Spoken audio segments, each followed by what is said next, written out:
Hey, you guys, good morning to you. So, hey, I see you guys already in here.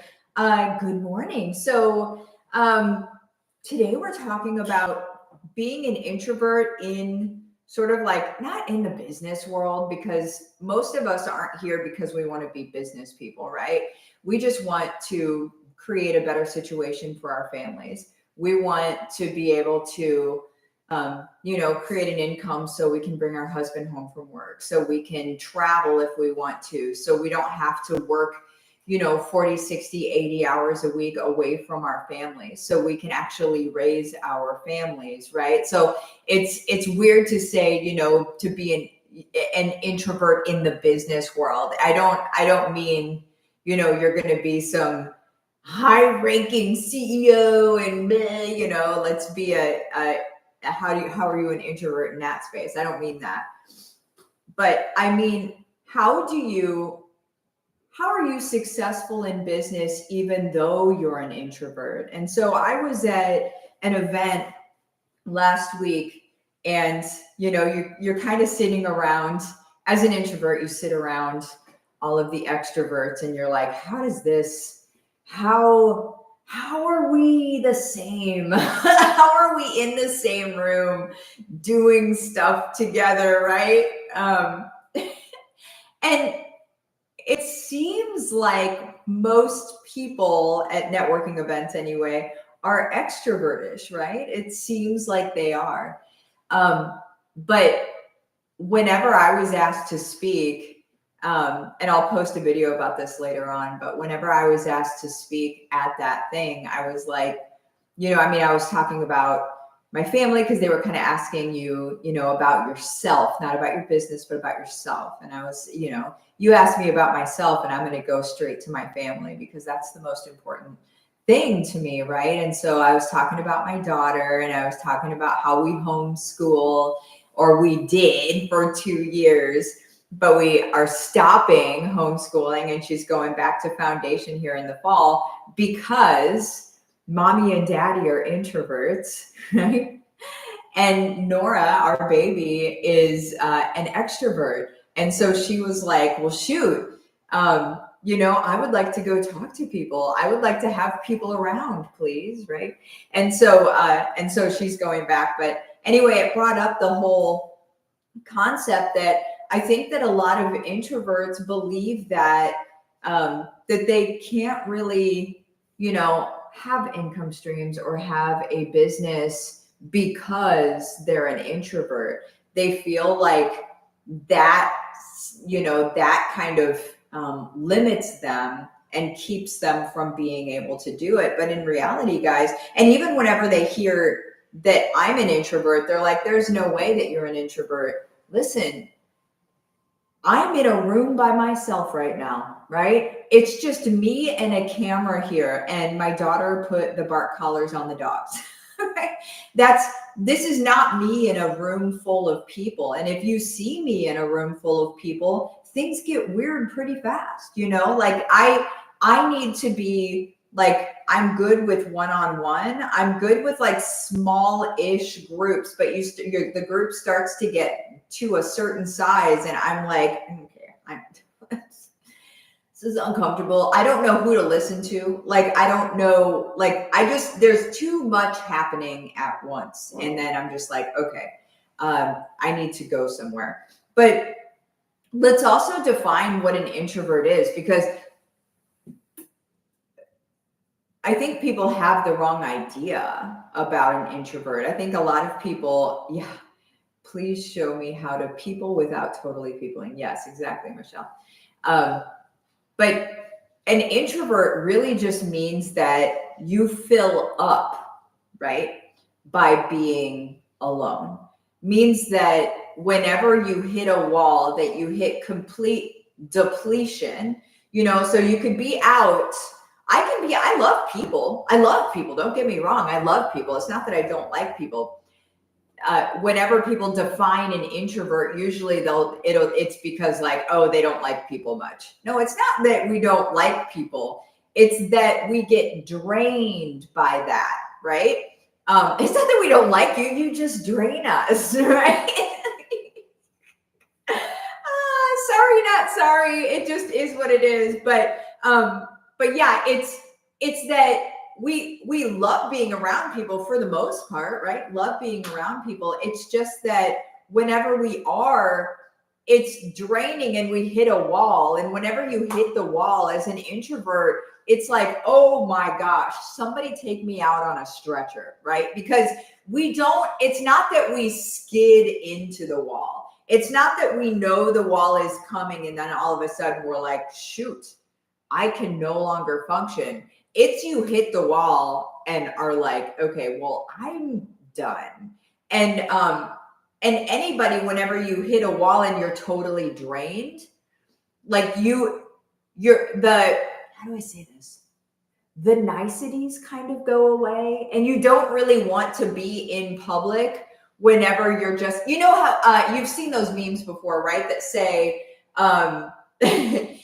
I'm sorry for what I said when I was hungry, right? It's that same concept of like, I'm sorry for what I said when I was completely depleted, right? When you have no more energy for the situation, you need to go and refill somewhere.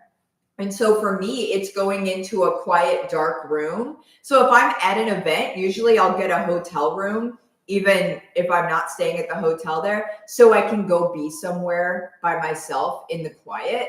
A friend of mine a long time ago gave me that life hack, and I'm like, oh shoot, that's a good idea. Because even green rooms, as a speaker, that's where all the speakers are, and they're all talking to each other, and you're like, good night. Like, can I just go somewhere that is just me by myself? Not because I hate people, because I need to fill back up again so I can come people again, right? And so anyway, the term ambivert has come around, which is the extroverted introvert, right? So it means that you can extrovert in public. I look like an extrovert at the beginning of my energy level, right? I look like an extrovert then, but then as I drain, that's where you see the introvert. That's where you're like, oh, she's done. But I can go be in a dark room, or I could be in a room by myself.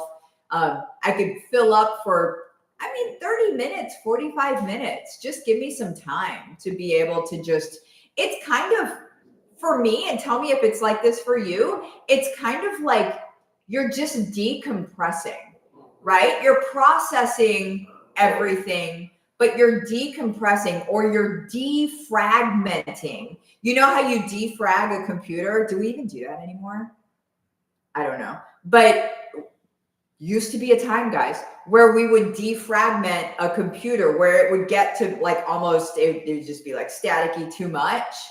You would defrag a computer. And that's kind of what it feels like, is you're just like, whoa, there's just too much going on right now. And so you defrag in a room. Exactly right.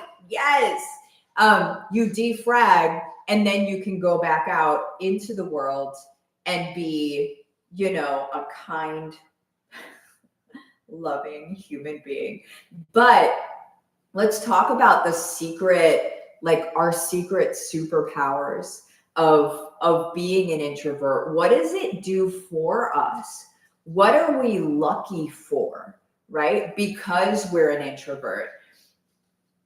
Guys, I love extroverts. I love extroverts. You're probably not watching this video right now. I love you so much. A lot of times, extroverts are thinking about so many things at once, or trying to talk to so many people at once, because that's what fills them up, right? So they're trying to like fill up. What we do is we're observers. We observe what is happening around us. We can observe behaviors. We're usually good observers of trends, right? So my husband's a little spectrum-y, he'll tell you that. He can spot trends in people's behavior like nobody's business, right? You don't think Mike's watching, but Mike's watching. But that's all of us introverts. We're watching. We're paying attention to trends. We're paying attention to people's behavior, which then allows us actually to be able to pay attention to people's, how do I say this? Motives. You might feel like you have the superpower of discernment, right? The spiritual gift of discernment, because whenever you watch people, you can decode their motivations behind what they're doing before anybody else. And that's because you can sit back and you can watch and you can observe, right? There's been so many times where I've been able to observe somebody's motivations and kind of just step aside of that problem, where you step to the side of that issue, and you let them go be a wrecking ball somewhere else, but you kind of just step to the side, right? But it's because you've been able to notice that person's behavior. And I've been complimented, and I love this. It's one of the most important things to me. I've been complimented on how I manage and mitigate the culture of my groups and my communities. And it's that I notice behaviors. It's that I notice trends with people. I notice motivations. And then I'll be like, okay, all right, we need to pay attention to this. This is something that looks potentially concerning. And then you just kind of watch it, you let it play itself out, and then you handle things as you need to handle them. But that is because I'm an introvert. And so as you're watching this, I just want you to think today, pray if you're a praying person, I certainly am. I want you to think today, what are the benefits of my introvertness, right? What are the benefits? What has it brought to me, right? What has it actually helped me with? Because here's the deal, is in our creating our businesses from home, in our creating our income streams, and really just creating this this thing that allows us to be able to, live out our ministries, live out what we want to do in this world, what we're called to do in this world. In all of that, God didn't skip us as being the sort of shepherd of it all, right? The catalyst of it all, the leader of it all. He didn't skip us in that. So he brought it to us for a reason. So he brought it to Martha in all of her ADHD introvertness for a reason. So he called me to serve families worldwide, to show them how to be able to do this thing for a reason, with the different characteristics that I have. Now you are being called to serve whoever you're being called to serve for a reason. And I don't want it to be lost on you. I don't want for you to think that you were called to do a thing, and then you're like, oh, but this thing is hard, but this thing is difficult, but I'm having a hard time with this thing, and looking at yourself like you're the problem. No, you were the one that was called. You were called because of who you are, right? Because of what you've gone through, because of the life that you've lived, because of the different things that you've walked through, you've been through, you've figured out. You're now led to this stage to be able to live it out in front of people, to be able to help other people do that thing. You've been called to this moment because of who you are, not despite who you are. Okay, so I want you today to think about, what are the benefits of how I am? What are the benefits of that? And to really be empowered by that, because you should be. The enemy would love for you to believe that because you are an introvert, because you have ADHD, because you whatever, right? Whatever, just fill in the blank. Everybody's got a laundry list. Everybody does. a laundry list of why we feel incapable, unable to do things, right? The enemy would love for you to believe that that is a list of why you can't. But God's here saying, that's the list. That's why I want you to, right? But that's why I chose you.